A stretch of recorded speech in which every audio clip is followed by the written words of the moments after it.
Hello friends, welcome to my YouTube channel. അപ്പോൾ ഇന്നത്തെ വീഡിയോയിൽ നമ്മൾ നോക്കുന്നത് വായനാ ദിനക്യൂസ് 2026 പാർട്ട് 7 ആണ് കേട്ടോ. അപ്പോൾ നിങ്ങൾ പാർട്ട് 1 മുതലുള്ളത് വീഡിയോസ് കണ്ടിട്ടില്ലെങ്കിൽ നിങ്ങൾ ആദ്യം അത് പോയി കാണുക. നമ്മൾ ഇന്നത്തെ വീഡിയോയിൽ കുറച്ച് ചോദ്യങ്ങളാണ് നോക്കുന്നത്. അപ്പോൾ നിങ്ങളെല്ലാവരും സബ്സ്ക്രൈബ് ചെയ്യുക, ലൈക്ക് ചെയ്യുക, സപ്പോർട്ട് ചെയ്യുക. പിന്നെ നിങ്ങളുടെ ഫ്രണ്ട്സിനൊക്കെ ഷെയർ ചെയ്ത് കൊടുക്കുക. അപ്പോൾ നമ്മളുടെ ചാനലിൽ അക്ഷരമുറ്റ ക്യൂസ്, വായനാ ദിനക്യൂസ്, പരിസ്ഥിതി ദിനക്യൂസ്, ലഹരി വിരുദ്ധ ദിനക്യൂസ്, അങ്ങനത്തെ പലതരം ക്യൂസുകളും നമ്മൾ വീഡിയോയിൽ ഇടുന്നതായിരിക്കും. അപ്പോൾ നിങ്ങളെല്ലാവരും അതെല്ലാം എഴുതിയെടുത്ത് നന്നായി പഠിക്കുക.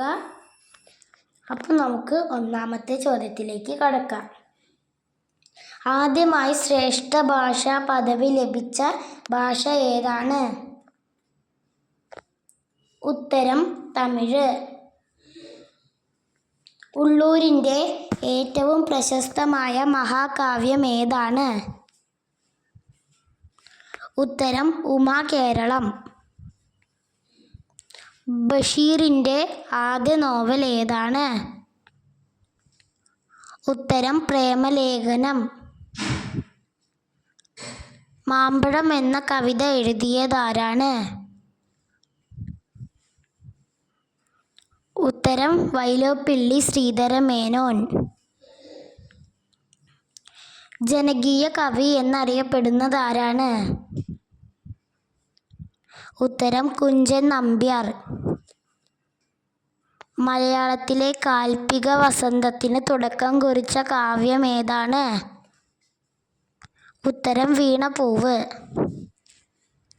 വീണപ്പൂവ് എന്ന കാവ്യം എഴുതിയത് ആരാണ്? ഉത്തരം കുമാരനാശാൻ. കുമാരനാശാനെ മഹാകവി പദവി നൽകി ആദരിച്ച സർവകലാശാല ഏതാണ്? ഉത്തരം മദ്രാസ് സർവകലാശാല. എഴുത്തച്ഛൻ പുരസ്കാരം നേടിയ ആദ്യ മലയാളി വനിത ആരാണ്?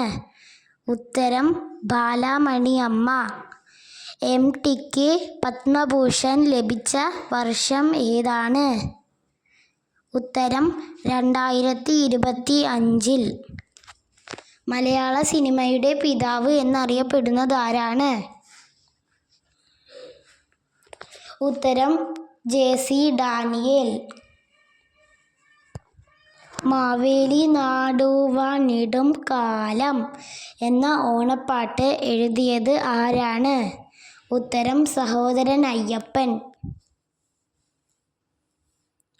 ആരമേ ഗാന്ധി എന്ന കവിതയുടെ രചയിതാവ് ആരാണ്? Doctor K Sreekumar. അപ്പോൾ ഫ്രണ്ട്സ്, നമ്മുടെ വായനാ ദിനക്യൂസ് 2026 പാർട്ട് 7 നമ്മൾ കുറച്ച് ചോദ്യങ്ങളാണ് പരിചയപ്പെട്ടിട്ടുള്ളത്. അപ്പോൾ ഞാൻ ഇടുന്ന വീഡിയോസിൽ എന്തെങ്കിലും തെറ്റുകളുണ്ടെങ്കിൽ നിങ്ങളത് കമൻറ്റ് ബോക്സിൽ അറിയിക്കാവുന്നതാണ്. അപ്പോൾ ഇനി പാർട്ട് 8 ഉടൻ വരുന്നതായിരിക്കും. Tata, bye bye.